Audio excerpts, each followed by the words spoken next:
This broad calls up from the joint and she says she wants 2 feds whacked. She could be extremely malevolent, intimidating, threatening.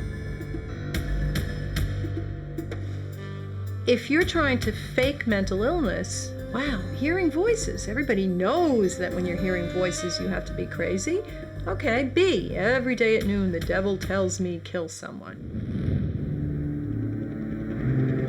Enter the world of forensic science, the science of crime, where a suspect's guilt or innocence can hang on a single piece of evidence.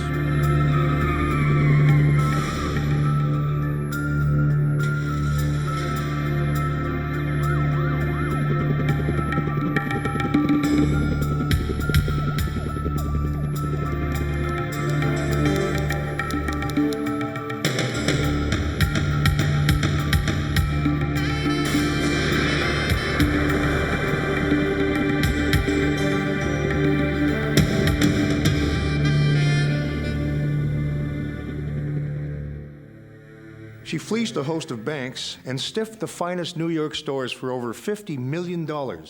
She was the consummate con artist, the queen of cons, a cross between Garbo and Grace Kelly with the moxie of a superhero. Her name was Lily Schmitt, and she had over 40 different aliases. She could morph without effort from helpless child to decrepit old crony to elegant Park Avenue socialite. You could see Lily on a Monday and literally not recognize her on a Wednesday. She changes disguises as if she was a magician.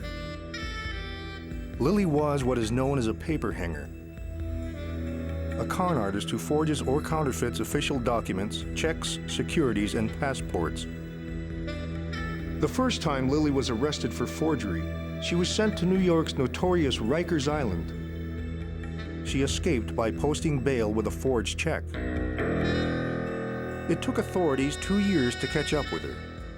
Lily ended up serving 2.5 years in the federal prison in Lexington, Kentucky. When she got out of prison, Lily headed for the bright lights of New York City. That's where she met and married Lenny, a felonious soulmate with a taste for luxury. What they lacked in scruples, they made up for in panache. Just when they seemed on top of the world, they were nabbed by 2 federal agents. Once again, Lily found herself in Rikers Island. Given how she had embarrassed them before with a forged check, this time she was refused bail. Lily definitely rates in my top 5 as a very dangerous woman who, again, dangerous because she will not stop to further her criminal career. It was while in jail that Lily raised the stakes. She engineered a plan to have the 2 federal agents who arrested her bumped off and make her escape. She was caught and charged with their attempted murder. Lily's legal defense: mental incompetence. She claimed she was out of her mind when she planned the murder. If it was true, Lily would be sent to a psychiatric hospital for 6 months instead of a federal prison for life. But was it true? Throughout her criminal career, Lily Schmitt had been assessed by a legion of psychiatrists and doctors. You had half of the doctors saying she's got every illness known to man, and you had half of them saying she's faking. Barbara Kerwin, a forensic psychologist, was given the task of determining Lily's sanity. Dr. Kerwin had a reputation as being somewhat of a fake buster. If Lily couldn't convince Kerwin of her mental incompetence, the queen of cons would be an old woman before she ever set foot in Tiffany's again. When I first finally got in to see Lily, I was smart enough to bring a can of soda with me as kind of a peace offering. And in a correctional setting, chewing gum, cigarettes, soda is pretty hard to come by. I was rather surprised at her physical appearance because I had read a lot of the police arrest records. I had read the descriptions of witnesses who had been victims of her cons. I had seen some of the photographs, and they clearly looked as if they had come out of the pages of Vogue. She sort of looked like a wreck of her former self. You could see the bare bones of what must have been a devastatingly attractive woman, and that probably actually explains some of the power she had to get over on people. Lily was on to me much faster than I was on to her. And I could see in the beginning that she was starting to hustle me almost like a carny. Trying to find, I think, areas where she could garner sympathy, where she could make a connection with me, emotional hotspots, kind of the classic ones like, do you have any children? And then talking about the fact that she loved children, she wanted to have children, she had all these terrible miscarriages and rapes, which of course were never substantiated. She would talk about God. She would ask me if I believed in God. Did I pray? I was doing this difficult work of judging. Did I pray for infusion from the Holy Spirit? All in the service of being able to convince me, get me on her side, and make me go in there and do what she wanted me to do, which was to say, as the government's witness, this woman is worthy of sympathy and treatment. We should suspend her sentence and put her in a nice government hospital. Lily talked continuously for 3.5 hours. She wept as she spoke of her abusive father and her terrible childhood in Bulgaria. She clenched her fists in rage as she recounted the injustices her family suffered at the hands of the communists. She recounted the joys and pains of her many love affairs and numerous marriages. But it was obvious the great love of her life had been her last husband, Lenny. When Lily and Lenny hooked up, it was a marriage of hearts, spirits, and criminal talents. Whereas each before was a small-time forger, together they aimed for the big time. Their plan was daring. Their target, one of the most secure buildings in the U.S., the Pentagon.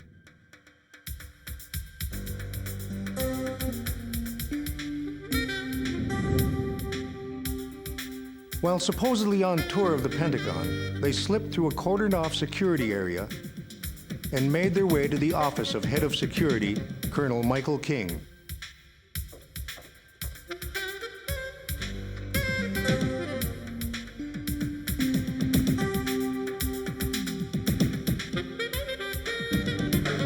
They filched his credit card and driver's license.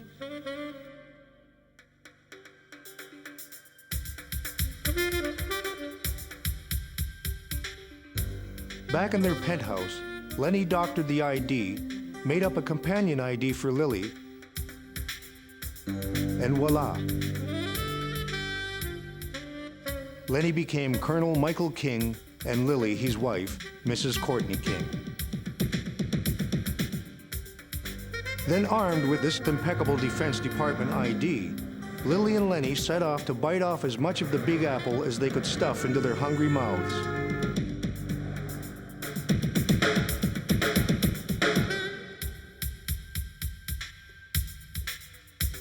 As Barbara Kerwin assessed Lily's mental state, she was trying to determine if she was crazy or simply crazy as a fox.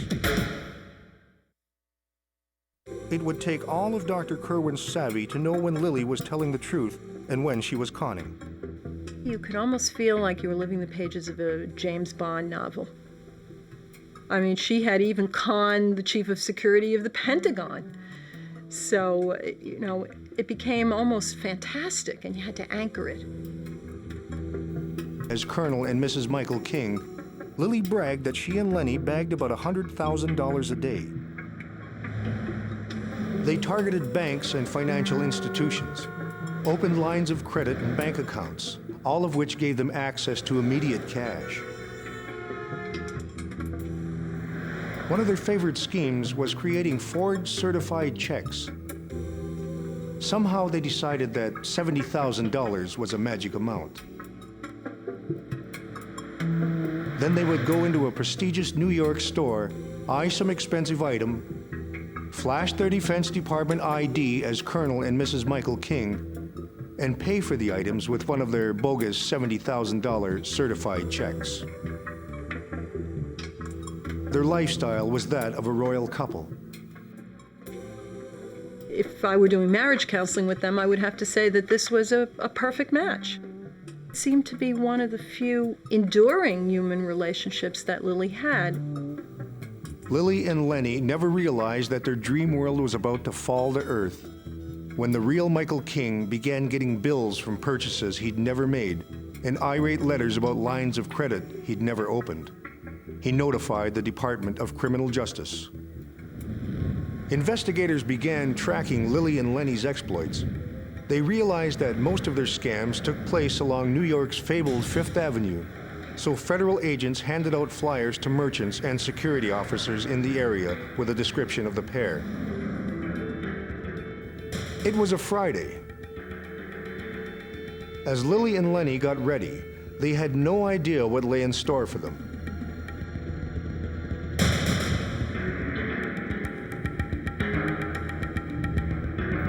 Lily had the certified check with her. Lenny had a gun. It promised to be another typical high-stakes free shopping spree, but a security guard recognized them from the flyer. He called the law. Lily and Lenny sensed trouble before they saw it. They decided to abandon their plan and get away. Lily wanted to duck into a store. Lenny urged her to stay with him. Ironically, if she'd followed her hunch, she might have eluded capture. By staying with Lenny, she ran straight into the law. Lenny got away, but was picked up a few days later. Lily was sent to Rikers Island. This is when she planned the murder of the two federal agents, which is what eventually brought her face to face with Dr. Kerwin. Here's how it all unfolded. She knew that the same two federal agents who were spearheading the government's case against her also drove her to court appearances. She also knew that she had a scheduled court date on June 24th. What if, on that day, she could get rid of them and gain her freedom?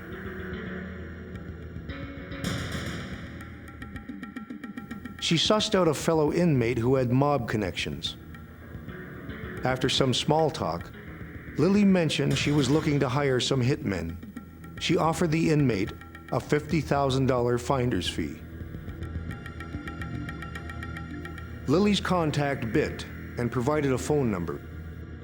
This broad calls up from the joint and she says she wants 2 feds whacked. Me and my boys have to do the job at this point. We're assigned to do this job. Then she sketched out her plan. She knew every detail of how she wanted the hit to go down. She was really the mastermind. It was a pretty slick princess here. She had us times, dates, places where these cops stayed, and it made it easy for us once we had the other stuff, which we had on ice already, to walk up on these guys and whack them right out. When they stopped on that June 24th morning, the hitman would come at the federal agents quickly using silencers. At least that was the plan. The plan that would take Lily Schmitt from consummate con artist to consummate murderer. What Dr. Kerwin would have to determine was whether this was the plan of a crazy woman or a cold-blooded killer. June 24th rolled around, the day the two federal agents would be hit, and Lily would make her escape. This broad, we call her Princess, she had us dress up as policemen, as cops. And we walk up to the car. Once we get the drop on the feds, we shoot them in the head. And we get in and we break her out of jail. This broad says to me, "Where's the regular guy?" And she's like, almost like shaken to death. I said, "What do you mean, where's the regular guy? I am the regular guy." She knew that the job that the two feds were whacked, that I was the guy. During the car ride, Tony told her about the hit. how they'd come upon the federal agents as they stopped for coffee, how easy it had been to whack them. She wanted me to run her enterprise. She needed a button guy. She needed a guy who could steal with a gun. All she could do was paper. Her and her old man did paper. So I told her, when we get done with this deal, we'll talk about other deals. We got to see the money. She didn't get no play from us until she got to the safe site, the hotel room. Lily rejoiced over the success of her plan and bragged, "My idea was great, right? I told you those two were clowns, baby. 23 and 24-year-olds. She wanted to know how we whacked them, how they took it. Did they die bad? I told her they die like dogs. They got it in the bubatsa. They got it right in the head. Quick. Shoot them right in the head. Make them die. She was excited. Just crazy. Broad loved it. She loved it. The hitmen waited for Lily's associate to show up with their $500,000. But the only people who showed were federal agents. They arrested Lily, Tony, and his partner. Unfortunately for Lily, the whole scene had been videotaped, and Tony and his cohort, it turned out, were federal marshals acting in an undercover capacity. Well, there was one thing that Lily never really figured out, that I'm not Tony 2 times. I'm Bob Leshorn, Deputy United States Marshal in deep cover. And Lily just couldn't put it together because it's the first time in Lily's life that she's ever been conned. The con got conned. So instead of murdering 2 federal agents, Lily was arrested and charged with their attempted murder, which carried the same penalties as murder. Lily claimed that she'd been set up and that she was only kidding about killing the agents. Besides, she hadn't been in her right mind about the whole thing.